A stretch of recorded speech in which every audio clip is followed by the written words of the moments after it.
Room is the John Morse Room, named after Abby Borden's brother. This is also the room where Mrs. Borden's body was discovered, and Mrs. Borden received 19 hits with what was believed to be a hatchet. Ouch. And where was that body exactly? Her body was found right here between the bed and the dresser. Al Rauber plans a variety of experiments. First, he'll use 2 recorders in an attempt to hear voices of the dead that are said to haunt this house. The recorders are very basic models, and that's on purpose. More sophisticated recording devices, the way the microphone is built, it has too many filters in it. It filters out a lot of the voices before they come in. The finer the design, the less it's going to allow outside of the box types of stuff getting into it. Tom Owen is a voice recognition expert. He was the first to authenticate Osama bin Laden's voice when a recording surfaced in 2002. Owen is an EVP skeptic. The bottom line is I only make of it what I can prove scientifically. Owen will be analyzing any EVP voices Al Rauber is able to record. If somebody brings me a recording and I can run the multi-speech test and the oral and visual cues appear, then I can state with some certainty that that's the recording of a human voice. Whether it's from the other side or not, you know, it really doesn't matter. It either is a recording, in my opinion, of a human voice or it's not. Rauber also wants to look for electromagnetic fields. Remember, for these things to manifest, they need energy. Monitoring temperature will be important as well. Those who've seen ghosts here sometimes feel a sharp drop in temperature. I have some remote thermistors, temperature sensing devices. I'll set 3 up in one room. The other room that people claim is always very cold is the Morse room, where Abby was murdered. Dave Manganelli is in charge of gathering video footage. He's got 2 roving cameras and lockdown cameras in 4 locations.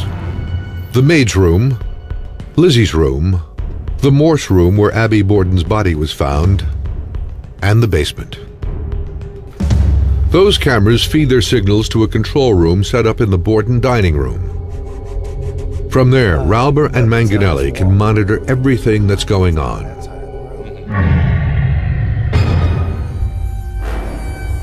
Back at the gas station in Parma, Ohio, the investigation of the blue figure captured on an infrared security camera continues. Security camera expert Mike Hammond now has a strategy.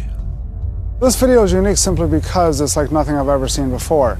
We would probably want to walk up to the camera and dangle perhaps small items in front of the camera in order to see if we can get those infrared beams to reflect and see if we can get transparency through an object. Hammond speculates that a bug may have created the blue ghost image. We've got 3 different bugs at 3 different sizes, and we've got some different colors to try out. We're going to use these tweezers to hold these bugs as close to the lens as possible. Hammond climbs 15 feet to reach the camera. Its infrared technology helps it see at night. But when the plastic bugs are placed on the lens, no matter what color they are, they all read blue on the monitor. It's right on the lens. But what Hammond was not able to duplicate was the fluid movements and the transparency of the original blue figure. We tried all 3 of these right in front of the lens, and this one right here came closest to duplicating your ghost. But at the same time, it was not an exact copy or an exact match, so it's still an unexplained mystery. At the Borden house, Dave Manganelli sets up an experiment in the maid's room on the 3rd floor.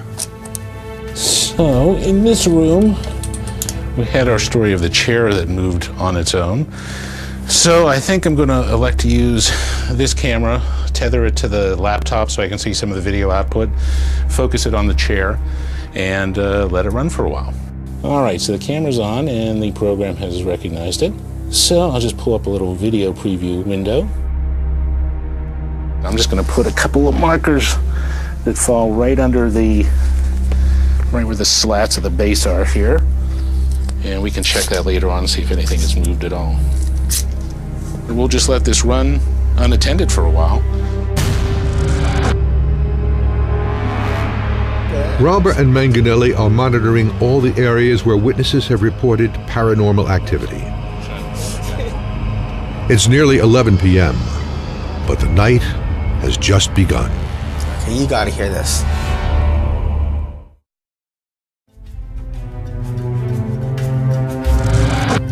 "11:30 p.m. at the Lizzie Borden house in Fall River, Massachusetts. Al Rauber is recording for Paranormal Voices. I'm gonna just do a walkthrough of the house, room to room, where the activities seem to be more often occurring. Into Lizzie's room.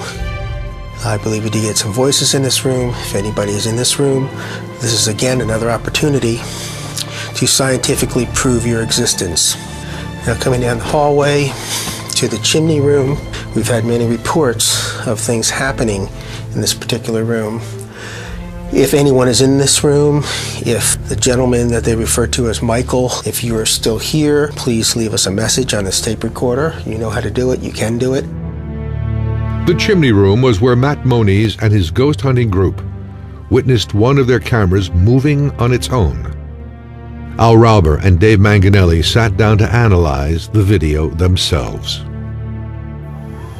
So it's There's not. a few number of people in the room. Yeah, there's a good number of people in the room, so it's not unattended.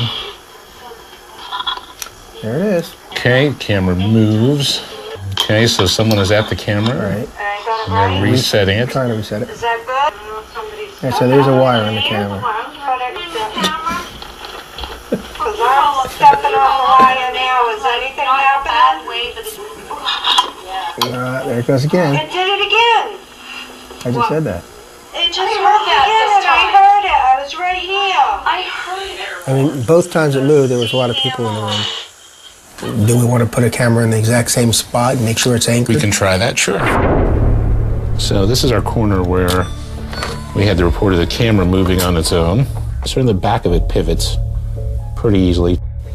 All right, I'm reasonably confident if we don't stomp out of the room that the camera will stay there.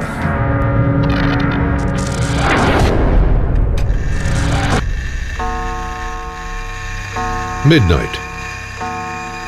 Robert takes down the temperature of the two rooms located on the second floor every 10 to 15 minutes.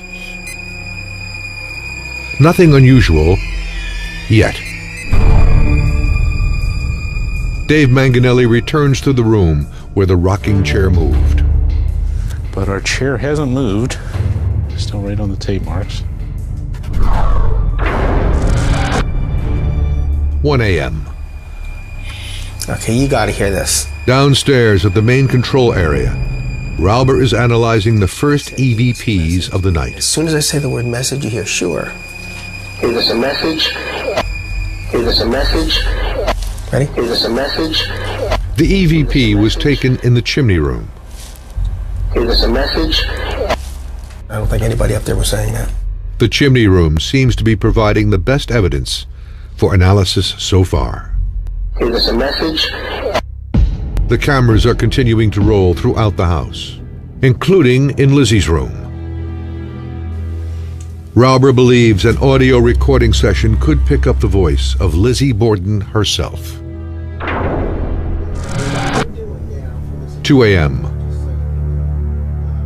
To make sure no extraneous sounds are picked up, the entire Monster Quest team and owner Leanne Wilbur are gathered in Lizzie Borden's room. Rauber will record on his two separate audio devices. We're in the Lizzie Borden room of the Lizzie Borden house. So this is the actual bedroom where Lizzie, not only did she sleep here, but we even still have some of her possessions in this room in a locked cabinet. Rauber begins the questioning. Lizzie, why did you kill your father?